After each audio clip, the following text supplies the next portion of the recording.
چھوٹا سا چوہا اور ماریب کا عظیم بند اپنی لکھی ہوئی تقدیر سے جامنا، نہ فوج کا حملہ، نہ زلزلہ، نہ آسمانی بجلی، بس اللہ کا ایک حکم اور ایک رات، اور دنیا کی سب سے امیر سلطنت زمین کے نیچے دفن۔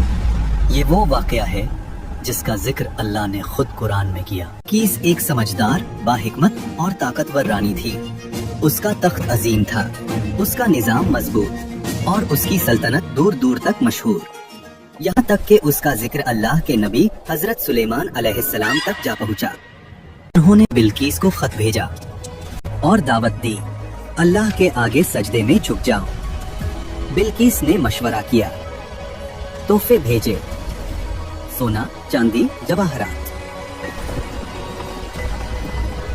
مگر سلیمان علیہ السلام نے سب واپس کر دیا اور فرمایا، جو اللہ نے مجھے عطا کیا ہے وہ تمہاری دولت سے کہیں بہتر ہے۔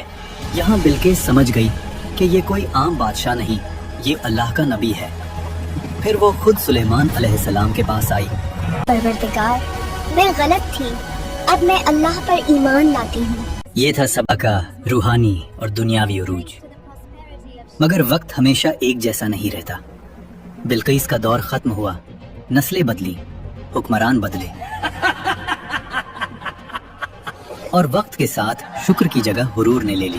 یہ باغ ہم نے بنائے، یہ بند ہم نے خود کھڑا کیا، یہ دولت ہماری عقل کا نتیجہ ہے۔ اللہ کا ذکر کم ہوتا گیا اور اپنی طاقت کا نشہ بڑھتا گیا۔ اللہ نے انہیں تنبیہ دی، نبی بھیجے، مگر انہوں نے مذاق اڑایا۔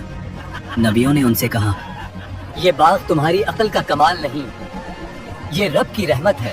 اگر تم نے شکر چھوڑ دیا تو یہ رحمت تم پر بوجھ بن جائے گی۔ لیکن قوم سبا ہنس دی، تم ہمیں ڈرا رہے ہو، دیکھو ہمارا مارب بند پہاڑوں کی طرح مضبوط، کیا تمہارا رب اسے بھی گرا سکتا ہے؟ نبی پھر کہتے، اللہ جب پکڑ کرتا ہے تو وجہ بڑی نہیں ہوتی، صرف اس کا حکم کافی ہوتا ہے۔ اگر عذاب آنا ہوتا تو کب کا آ چکا ہوتا۔ ہماری سلطنت محفوظ ہے، ہمارا بند لازوال ہے، ہمیں کوئی تباہ نہیں کر سکتا۔ پہلے ایک آواز آئی، پھر دوسری، بند ٹوٹ گیا۔ خدا کے لیے بھاگو، مگر بھاگنے کا کوئی راستہ نہیں۔ قرآن کے الفاظ ہیں، پھر ہم نے ان پر بند توڑ دینے والا سیلاب بھیج دیا۔